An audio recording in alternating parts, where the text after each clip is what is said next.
Okay, moving ahead to the next slide. Important source of Indian Constitution. So as we all know that our Constitution was enforced on 26 January 1950, or at that time we have 395 articles, 8 schedules were there, and 22 parts were there. And right now we have 469 articles, 12 schedules were there, and 22 parts were there. तो in between हमारे actually around 124 amendments हुए हैं और आगे भी होते जा रहे हैं। और इन सब में से 103 जो अमेंडमेंट है वो बहुत इंपॉर्टेंट हो जाता है, क्योंकि वो EWS इकोनॉमिकल वीकर सेक्शन के बारे में बात करता है, जो 10% रिजर्वेशन है EWS कैटेगरी को, उसके बारे में बात करता है। और एज अपन अगर देखें तो अभी भी अपन जो कॉन्स्टिट्यूशन का जो बेरेक्ट होता है उसमें जो लास्ट आर्टिकल होता है वो 395 ही बताता है। So we have various amendment in that.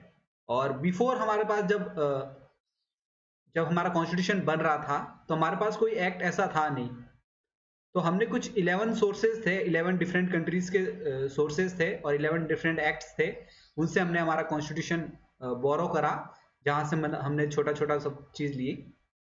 तो बिफोर हमारे पास क्या था, जब ब्रिटिश रूल कर रहे थे तो गवर्नमेंट ऑफ इंडिया एक्ट था 1935 का। तो उस एक्ट से बहुत सी चीजें हमने जो अच्छी चीजें थी वो हमने बोरो कर ली। जैसे फर्स्ट फेडरल स्ट्रक्चर हमने बोरो कर लिया, सेंटर स्टेट रिलेशनशिप कर लिया, एडमिनिस्ट्रेटिव सेटअप है जो ऑफिस ऑफ गवर्नर जो था ब्रिटिश एरा में जो गवर्नमेंट ऑफ इंडिया एक्ट में करा था, वो बहुत इंपॉर्टेंट पार्ट था जो गवर्नर जनरल बनाया था, और गवर्नर्स का जो सेटअप था मिनिस्टर्स का, तो ये बहुत एक इंपॉर्टेंट पार्ट था गवर्नमेंट ऑफ इंडिया एक्ट से जो हमने बोरो करा।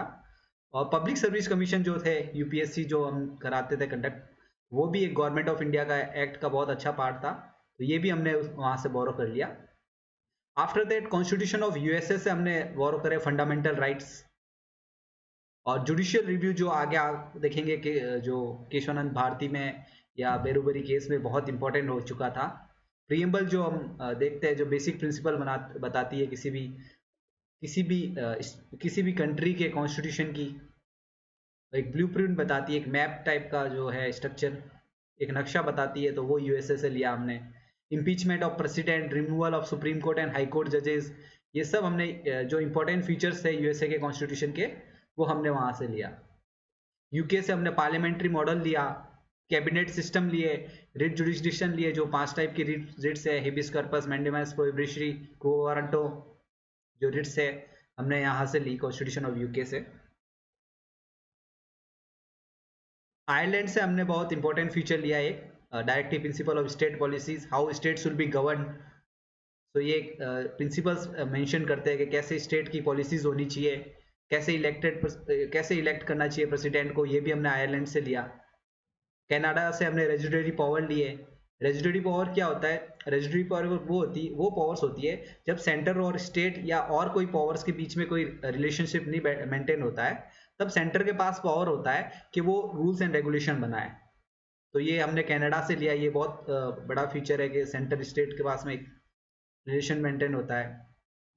MPs एंड जो मेंबर ऑफ पार्लियामेंट है and member of legislative assemblies है, उनके प्रिविलेजेस क्या क्या होंगे, कैसे वो फंक्शन करेंगे, क्या क्या पावर्स है उनके पास में, ये सब हमने कनाडा से लिया। And what we have taken from USSR, जो that was the part of Russia, तो हमने फंडामेंटल ड्यूटीज वहां से ली थी from USSR। And from Australia we have taken concurrent list and joint sitting of parliament.